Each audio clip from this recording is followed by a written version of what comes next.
In 1 year, we've gone from America's going to ban Bitcoin, America's going to arrest people that have self-custody, America's going to do X, Y, Z, to a former president of the United States standing up on stage and saying, never sell your Bitcoin, right? Just think about it. Think about how much progress we've made over this time period, over this year.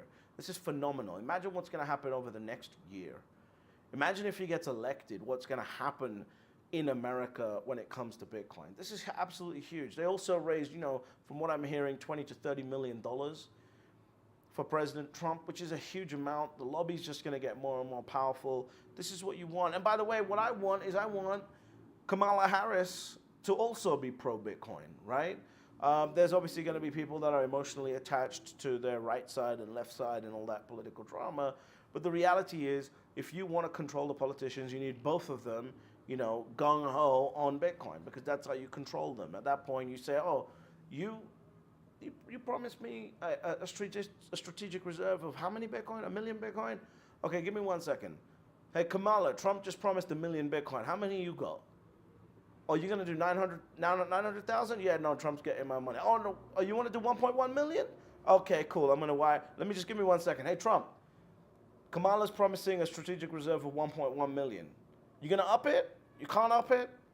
Okay, well, that's how you play the game. So you need both sides to be pro-Bitcoin. And I think that's going to happen. I think those announcements are going to come through by the time the election comes around. I think Kamala Harris's team is going to go full gung-ho Bitcoin too, and that's really good. That's what we want. We want the pro-Bitcoin lobby to go to go amazingly well. And while you're inspired by Trump, while you're inspired by RFK, while you're inspired by all these puppets, I'm inspired by Larry Fink.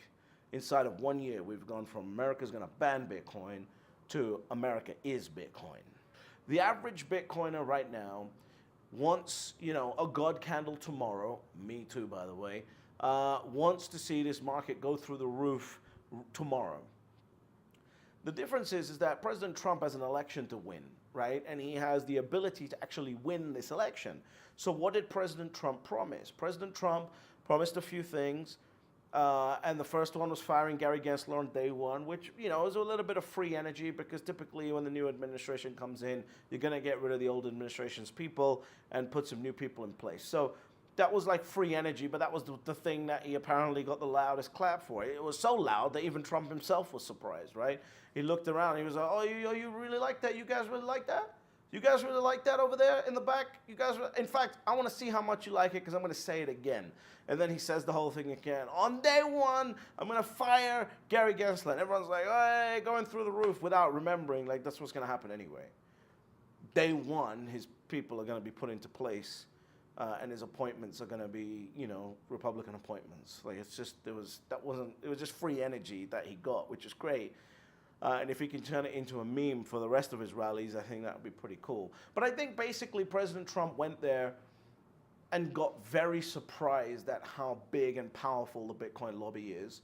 And ultimately he promised that the 210,000 Bitcoin that the US government, by the way, has seized from people will go into the strategic stockpile for the USA, basically announcing a strategic reserve of Bitcoin for the USA, right? And he left it at that. He went off stage. Everyone sort of went, oh, what the fuck just happened here? This is awful. What a bad speech. He didn't promise 551 Bitcoin a day, beating out RFK, et cetera, et cetera.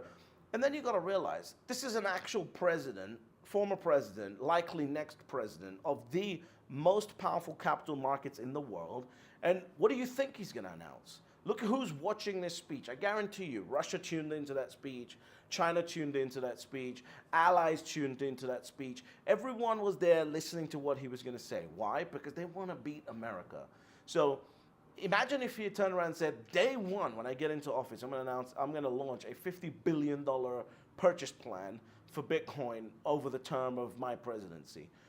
You got 7 months until he takes office. What do you think is going to happen? What do you think is going to happen during that time period?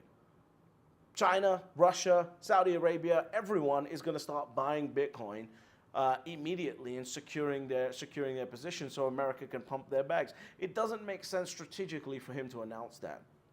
RFK, it makes sense for him to do that. Why? Because he's talking to Bitcoiners. He's not talking to, he's not talking to the enemy, because the enemy understands that he's never going to get elected, right? As much as RFK people don't like to hear it, he ain't ever going to get elected. It's just very, very simple. So, President Trump gave an incredible speech. Imagine just 1 year ago hearing President Trump's speech. We would have all been sitting here like we've just taken 4 loads of Viagra, right? Completely over the moon about what's going on. And now we're complaining that the president of the United States of America, the biggest, baddest capital markets in the world, has just announced a strategic stockpile of Bitcoin. And by the way, then Cynthia Lummis comes on stage, and I think a little bit more planning should have been done. I think she should have come on straight with Trump right at the end to announce that, and then they should have walked off together. I think that would have been pretty good. But at the end of the day, she announces a bill to buy 1 million Bitcoin for the U.S., launch the strategic stockpile, blah blah blah. So great speech overall. But in my perspective, that speech was done for BlackRock and BlackRock's potential clients, not for the average Bitcoiner. So it was a little bit tone deaf, you could say, for the event that he was in. The event, was basically a MAGA rally. And his job is to win the election right now. It's not to make Bitcoiners happy right now in this moment, because he can't. He's not president yet. So he's trying to tell Bitcoiners, look, Bitcoin could be the new, steel industry of the USA. How big is that, right? This is the president who, by the way, has been negative on Bitcoin for many, many years, turning around his opinion and saying that this could be the new steel industry. This is absolutely huge stuff that happened, in this speech, and everyone's losing their minds because they're all children. If you did not like President Trump's speech for the future of Bitcoin, and if you are American, the future of America, I don't know what to tell you. You're a child, right? Because the adults in the room loved the speech. The adults in the room designed that speech to communicate the right things that they needed to communicate to the right people. And we'll see how capital starts to move over this next, few months as the election gets closer and closer. Think about that. You think this just happened out of the blue?